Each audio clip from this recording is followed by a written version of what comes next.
Deb Robinson from the Toowoomba Chamber. Yes, it's not Darryl Nicholson today. Surprise, he's at work. So, welcome to the show, Deb. Thanks for coming on and having it so I'm not doing a solo gig. That's it, keep you company. It's always awkward talking to the camera by myself.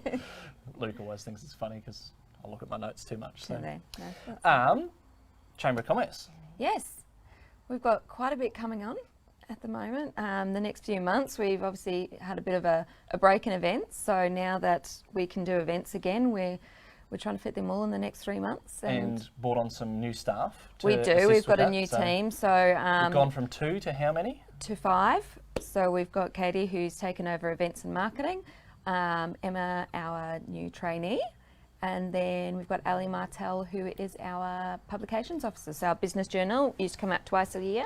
Now it's going to be coming out 4 times a year. Excellent.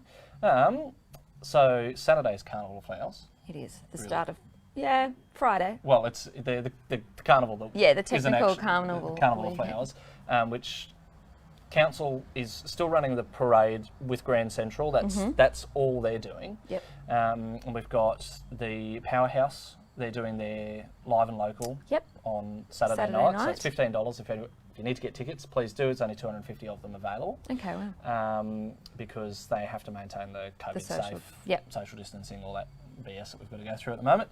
But it starts at 7 o'clock, goes through midnight. And there is cash. Make sure you take cash with you for the bar, or you can get cash out at the bar, but you have to get it from a savings account. So that's the only thing with that one.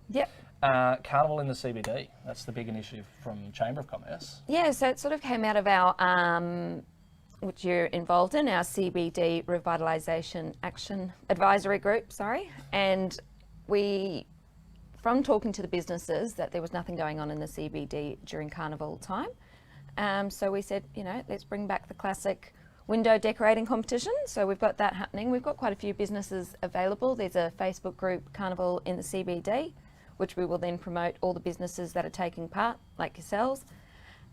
We've got stickers that will go on them, which Cracker Print have kindly sponsored, and those will go on the windows to display. We're also encouraging the businesses to hide a little something in their window for a little scavenger hunt, so that kids will have a list that they can tick off online and go through and tick it all off and find little bits and pieces. So that's pretty exciting. I mean, we were hoping Carnival Lane would be open up in time for Carnival. That would have been lovely. Exactly. The day that the construction noises stop next door, we're a very happy person. Yeah. So just to bring some foot traffic to the CBD, people staying in the Quest Hotel and the Oaks Hotel and Burke and Wills. I know we've spoken to them at the Quest Hotel and they're excited to be able to say to their guests, hey, go and walk around the CBD and go and see all these window displays. So are you guys putting together a map for the businesses that are involved? Yes, so there'll be a map available on our website, which we'll share on Facebook event as well as the list of the hidden items for the treasure hunt. Sweet, I better come up with something then for the front window. Hide it in a little mini globe or something that's suitable to your business. I've got a little plane. Yeah, there you go. So something suitable to the business, and we've got some great prizes from the Chronicle and Southern Cross Stereo, ones that are beneficial to the businesses, marketing, advertising. And we must reiterate, it's not the council that is running this. No, we've had a few comments saying, council, it is not. It is the Chamber of Commerce. It's one of our initiatives. Correct. Yeah, which is really good. And I think people are going to be excited about what we're doing here. So I'm doing up the whole shop front. Yep. We've already got the tables and chairs out there for people to sit at anyway, with coffees. Absolutely. But we've partnered with JMH Studios out the back. Yeah. And we're putting on some live music for the morning. So that's so exciting. And I think that's what we need is, get some music out there. I don't know, buskers down the street as well. Well, technically not busking. Yeah. You need a busking licence for that one. Oh, but right. It's a live performance. Okay. So that'll be very cool. Trying to showcase some local artists and get people to create an atmosphere that people actually want to come to this end of Margaret Street. Yeah, so, absolutely. And that's what we want. I think people are going to be really excited by that. And before that, we've got Business at Dusk. We do. Tomorrow. We've got Business at Dusk tomorrow night. It's actually really good. I'm very excited about the panel. So it's all about post-COVID tourism and getting your business back up there. So we've got Marie Adshed, who is the Queensland Small Business Commissioner. She's coming down. Leanne Coddington, who is the CEO of Tourism and Events for Queensland. Good to go, Queensland. Good to go, Queensland. And then Amanda I get it wrong every time. Kinefake from Powhatan, she's the CEO there, as well as, she's very involved with the USQ Student Guild. Yep. So they'll, that's quite a powerhouse of women. I'm really excited about it, and we do have some tickets available on our website. Not many, but there's still a few available. So they're 25 for members? 25 for members. And 45 for and non-members. 45 now, for is it the same as the last event where members are preferenced because of social distancing? No, so this one is a good one because it's at the USQ Student Guild. It's a massive space, so we can fit quite a few in there. So everyone's welcome to this one. Of course, we'd like you to join, and you do get the discount.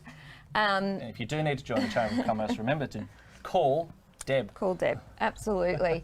So USQ Student Guild are the hosts, and they've got they've done up a lot of the space there, and they've got so many different rooms now available for different events, different functions. So it'll be exciting to showcase that. We are. There we go. We've got a nice big space, and all of our events include a few drinks and foods. So yeah, come on down, book your ticket. That'd be good. There's probably not a lot else to go. I mean, there's the new ad out from the Queensland government. It's all about their COVID recovery and their economic plan. Yeah, absolutely. I don't know about you, if you've seen it. I have seen it. I found it very interesting that there's a man talking about regional Queensland, and they zoom out and he's standing at a port. So yes. I think the makers of the ad in Brisbane might have forgotten what regional Queensland actually looks like. And we do get forgotten a bit. I think we look at the apprenticeship program, the back to work program, where Toowoomba was left out again because we're only ever included when they need us for the South East Queensland Council of Mayors and to make the South East Queensland look bigger than it is. Yeah, absolutely. So we weren't included as we weren't regional. However, there was other places that were. So yeah, it does seem that way, as that it would be good to define which one we are and stick to that.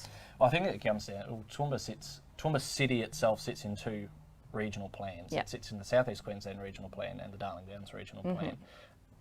But that's only Toowoomba City. Yep. Whereas we're big. It's sort of like, it's all the local government areas and then Toowoomba City, this little dot that's been like, we need to add it into the South East Queensland one so that we can say it's 1/7 of the Australian population. Absolutely. So it would be nice, exactly, and getting down which here. Which one takes preference? Because they compete with each other, they're conflicting. So absolutely. As a town planner, it's very, very frustrating. Those two. But yeah, that's good.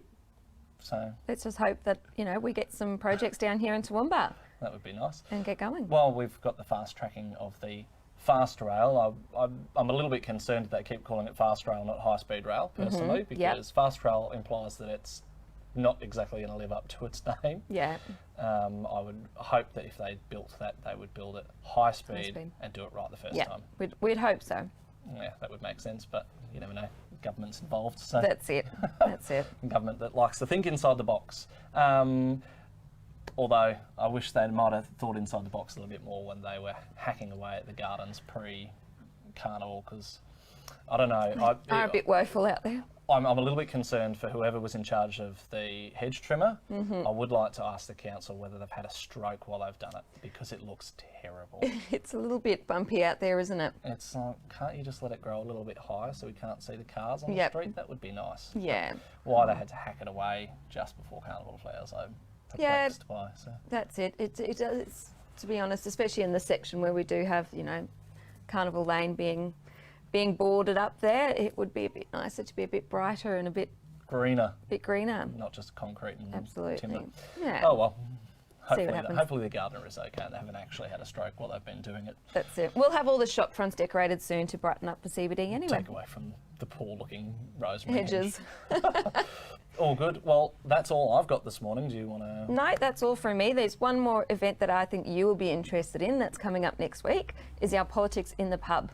Ooh, exciting. It's a Future Leaders event held at the Met Hotel, where we'll hear from, we've got retired, we've got current, and we've got aspiring state candidates. And so this is not a debate. This will not be a debate one. This is more about an information. Exactly. And just more to get a behind the scenes for those interested going into politics, those that aren't aware of what goes on behind the scenes. And I think people would be shocked by how much stuff goes on behind the scenes of an election campaign. So that's going to be a fun one, I think, because we're obviously going to lead up to the end of the end of October, but going into the state elections, we'll start having those debates. Well, postal votes have opened. They have. I saw that. Not that they've done a ballot draw yet, but no, but I did see you're that able to apply for it. So. Yeah, absolutely. But no, so that's at the Met Hotel next Thursday night. Excellent. Well, beautiful. That'll be a good one for me to be at, I assume. Absolutely. Everyone knows I like politics. So. Yeah, I'm the same absolute politics nerd, so let's do it. All good. That's all for today, I guess. Yep. Thanks for joining us. Thank you for having me. That's all right. Do you have any catchy tagline? Toowoomba 4350 TV, more than just a postcode? Not really. Sorry. Toowoomba Chamber of Commerce. Call Deb. Call Deb. And thanks for joining us. Good morning, Toowoomba. I'm Ben Apsey. Thank you.